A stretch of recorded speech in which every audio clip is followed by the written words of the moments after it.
नमस्कार, स्वागत है आप सभी का ज्ञानपीडिया पर। मैं हूं निहाल जायसवाल। यदि आप हमारा ये वीडियो पहली बार देख रहे हैं और चैनल पर नए हैं, तो चैनल को सब्सक्राइब ज़रूर कर लीजिए और वीडियो को ज़्यादा से ज़्यादा लोगों तक शेयर कीजिए ताकि जो नए फैक्ट हैं सीजी से जुड़े हुए, वो आपको मिलती रहे।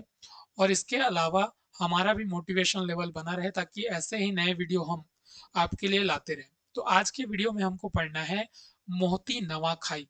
तो क्या होता है ये पर्व, कैसे कैसे इसमें परंपराएं होती है, इसके संबंध में हमको क्या करना है आज जानना है। तो ये याद रखेंगे कि ये जो परंपरा है ये बैगा जनजाति में मनाई जाने वाली परंपरा है। तो चलिए नेक्स्ट बढ़ते हैं। मोहती नवा खाई, यहाँ पर क्या है, मोहती नवा खाई शब्द। तो मोहती नवा खाई समझ लीजिएगा, ये बैगा जनजाति में मनाया जाता है। और याद रखेंगे कि बैगा जनजाति जो है ये छत्तीसगढ़ की विशेष पिछड़ी जनजाति में शामिल है, जो केंद्र सरकार के द्वारा घोषित 5 विशेष जनजाति है, उसमें बैगा जनजाति शामिल है। तो इसके क्वेश्चन आने की संभावना बढ़ जाती है क्योंकि बैगा से अक्सर क्वेश्चन पूछा जाता है। तो यहाँ पे याद रखेंगे ये एक विशिष्ट पर्व है जो हर 9 साल में, मतलब 9 साल के अंतराल में क्या किया जाता है, इसको मनाया जाता है। दूसरी चीज याद रखेंगे किस दिन मनाई जाती है, तो कार्तिक पूर्णिमा के दिन मनाया जाता है इसको। और यह पर्व जो है ग्राम की सीमा से बाहर जाकर के जंगल में मनाया जाता है। कहाँ मनाया जाता है? जंगल में मनाया जाता है, गांव की सीमा से बाहर जाकर के, ताकि जो परिवार के लोग हैं वो जंगली जानवरों से क्या रहे, सुरक्षित रहे। इस नाम से इसको, अब इसको देखिए नवा खाई क्यों कहा जा रहा है, तो यहाँ पर जाकर के कुछ खाना बना करके खाते हैं इसलिए इसको नवा खाई कहते हैं। और ये जो पर्व है ये केवल और केवल पुरुषों के द्वारा मनाया जाता है। किसके द्वारा? पुरुषों के द्वारा मनाया जाने वाला ये पर्व है। इसमें बैगा जनजाति की जो महिलाएं होती हैं वो बिल्कुल भी शामिल नहीं होती है।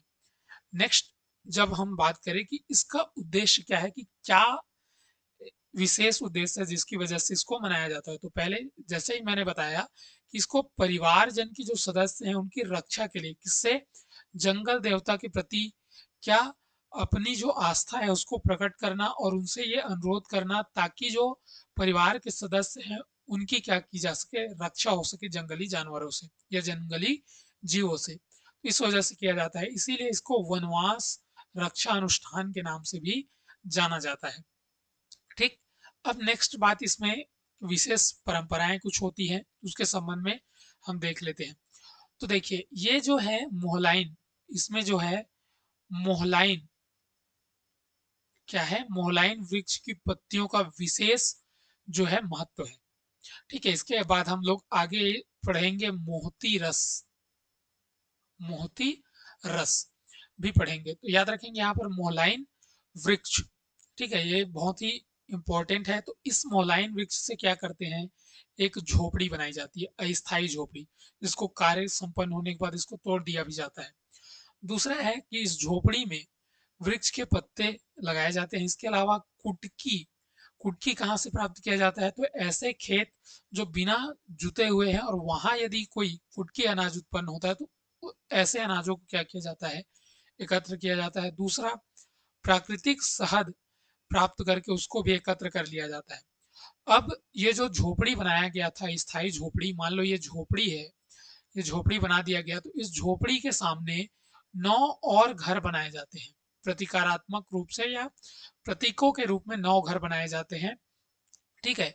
और जिसमें अंतिम जो घर होता है, मान लो ये अंतिम घर है, तो इस अंतिम घर में 2 जो होते हैं देवों की, बहेर सुर और नगबधेर सुर, बहेर सुर और नगबधेर सुर जैसे देवी देवताओं की क्या की जाती है, स्थापना की जाती है और इनकी इसमें क्या की जाती है, पूजा की जाती है।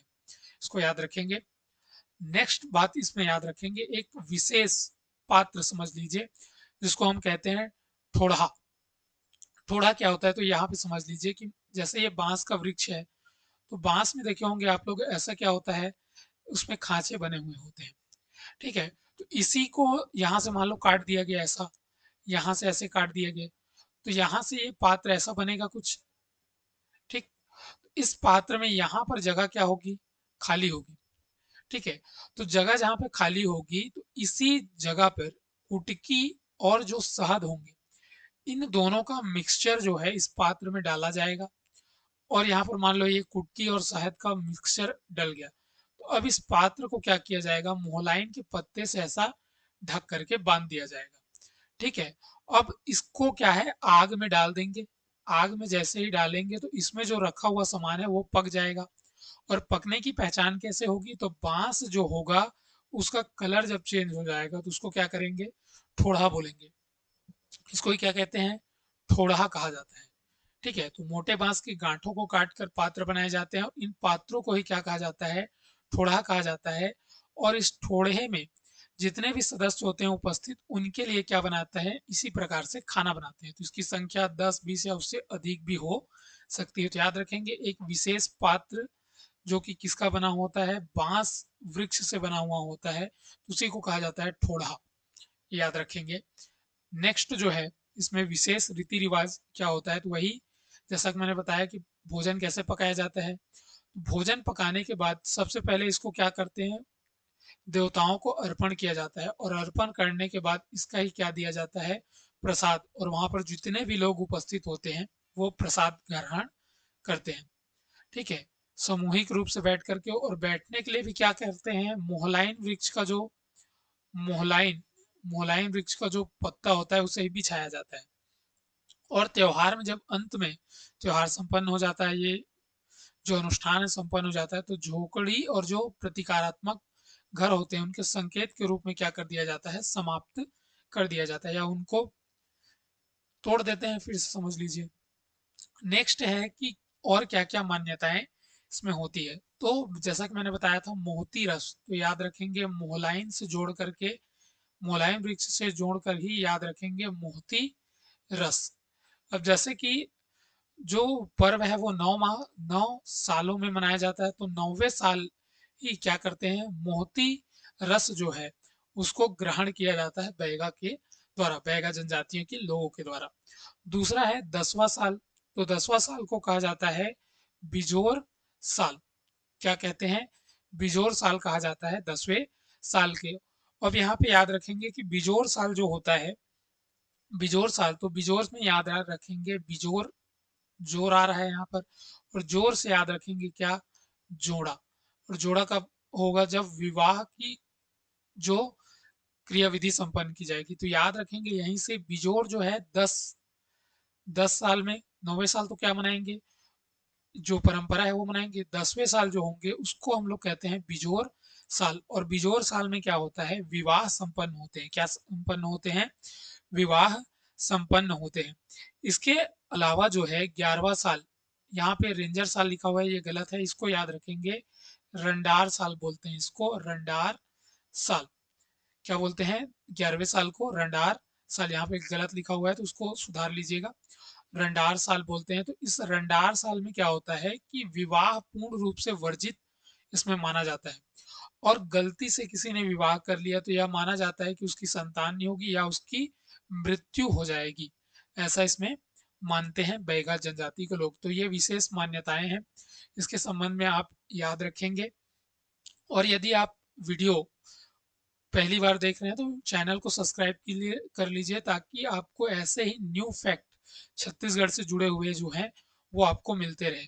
और यदि आप हमारे चैनल पर पहली बार आए हैं तो प्लीज़ हमारे चैनल को सब्सक्राइब कीजिए और शेयर कर लीजिएगा, टेलीग्राम चैनल से भी जुड़ जाइएगा। मिलते हैं नेक्स्ट वीडियो में, तब तक के लिए गुड बाय। धन्यवाद सभी को वीडियो में अंत तक बने रहने के लिए। लेकिन जाते जाते आपके लिए एक प्रश्न है, इस प्रश्न का आंसर आप कमेंट बॉक्स में ज़रूर दीजिएगा कि मोहलाइन वृक्ष के जो पत्ते होते हैं उसके क्या क्या कार्य, इस में जो भी किए गए हैं कार्य, उसकी लिस्ट आप लोग लिखेंगे जितना भी आपको अभी तक याद होगा कमेंट बॉक्स में। चलिए मिलते हैं नेक्स्ट वीडियो में, तब तक के लिए धन्यवाद।